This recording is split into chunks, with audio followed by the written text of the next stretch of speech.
Bismillahirrahmanirrahim. Assalamualaikum warahmatullahi wabarakatuh. Innal hamdalillah nahmaduhu wa nasta'inu wa nastaghfiruh wa na'udzu billahi min syururi anfusina wa min sayyiati a'malina. May yahdihillahu fala mudilla lahu wa may yudlilhu fala hadiyalah. Asyhadu an la ilaha illallah wahdahu la syarika lah wa asyhadu anna Muhammadan abduhu wa rasuluh allazi la nabiyya ba'dah. Sahabat UHS rahimakumullah.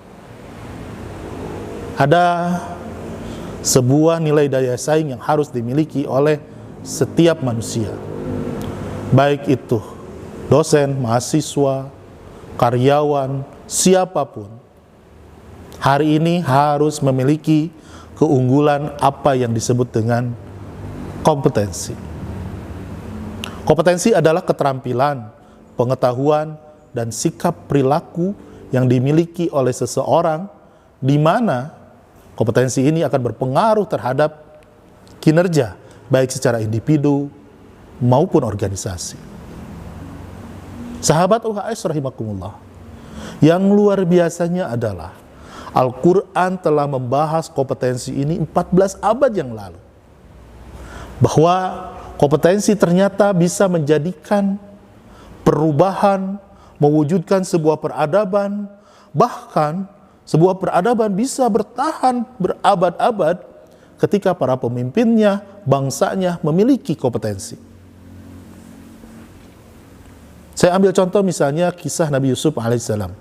Di dalam surah Yusuf dikatakan wa kadzalika makanna Yusuf fil ard yatabawwa'u minha haitsu yasha. Bahwa Allah Subhanahu wa taala akan menempatkan Yusuf di mana saja dia berada, dan dia akan mendapatkan kedudukan yang kokoh, yang baik.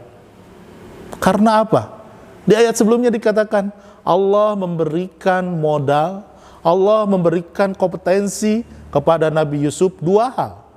Yang pertama adalah hafizun, yang kedua adalah alimun. Kompetensi hafizun ini berkaitan dengan kompetensi manajerial. Bagaimana mengelola, bagaimana bersikap teliti, bagaimana bisa mengurus segala sesuatu, bisa menjaga, bisa menghasilkan, bisa meningkatkan produktivitas. Sementara alimun ini berkaitan dengan pengetahuan, berkaitan dengan pengalaman, berkaitan dengan kognitif dari Nabi Yusuf alaihissalam. Dan kedua hal ini menjadikan Nabi Yusuf mendapatkan tamkin atau penempatan, atau menjadikan beliau sosok yang bisa merubah Mesir pada waktu itu.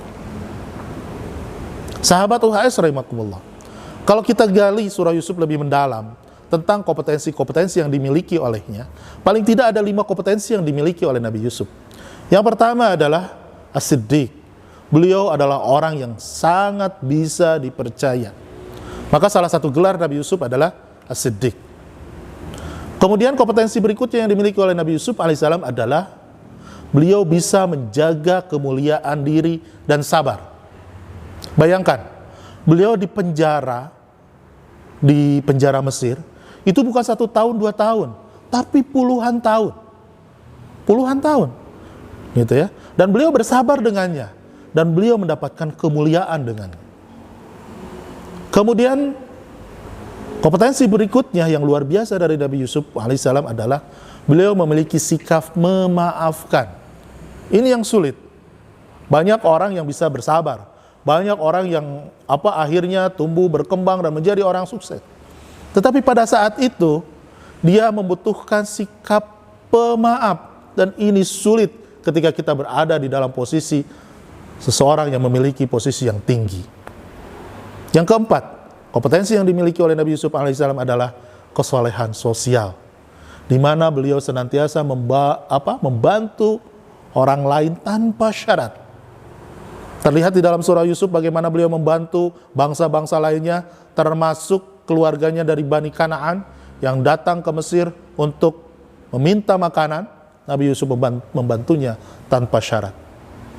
Dan terakhir, kompetensi Nabi Yusuf alaihissalam adalah beliau memiliki pengakuan baik itu dari manusia maupun dari Allah Subhanahu wa taala. Nah, kompetensi-kompetensi inilah yang akhirnya mewujud sosok Nabi Yusuf alaihissalam yang akhirnya membuat keunggulan Nabi Yusuf sehingga raja pun memberikan kepercayaan yang luar biasa kepada Nabi Yusuf alaihissalam. Dan di dalam Al-Quran, kompetensi-kompetensi lainnya banyak dibahas di berbagai ayat dan surah. Misalnya berkaitan dengan Nabi Musa alaihissalam, di mana Nabi Musa digambarkan seorang yang qawiyun amin. Kemudian juga sosok Nabi Daud dan Nabi Sulaiman, juga sosok Nabi Muhammad SAW. Juga diceritakan bagaimana kompetensi Raja Dzulqarnain. Beliau memiliki keterampilan untuk membendung atau untuk membangun bangunan yang sangat luar biasa, yang dibangun dari sebuah proses yang tidak sederhana. Ini adalah kompetensi yang juga sangat luar biasa. Atau kompetensi yang dimiliki oleh Raja Talut ketika menaklukkan Raja Jalut. Nah, dengan demikian, sahabat wahai rahimakumullah, kompetensi harus kita tingkatkan, harus kita kembangkan, terutama pada bulan Ramadan ini. Sebagai para pecinta Al-Quran, maka mau tidak mau, kompetensi-kompetensi yang ada, yang kita miliki, harus senantiasa kita kembangkan, harus senantiasa kita perbaharui. Semoga keimanan dan ketakwaan kita berbanding lurus dengan peningkatan dan pengembangan kompetensi, dan menjadikan kita selain memiliki keimanan yang tinggi, ketakwaan yang luar biasa, juga memiliki kelebihan dari kompetensi yang kita punyai. Demikian yang bisa saya sampaikan. Mudah-mudahan ada guna dan manfaatnya. Aqulu qouli hadza astaghfirullah li wa lakum. Wassalamualaikum warahmatullahi wabarakatuh.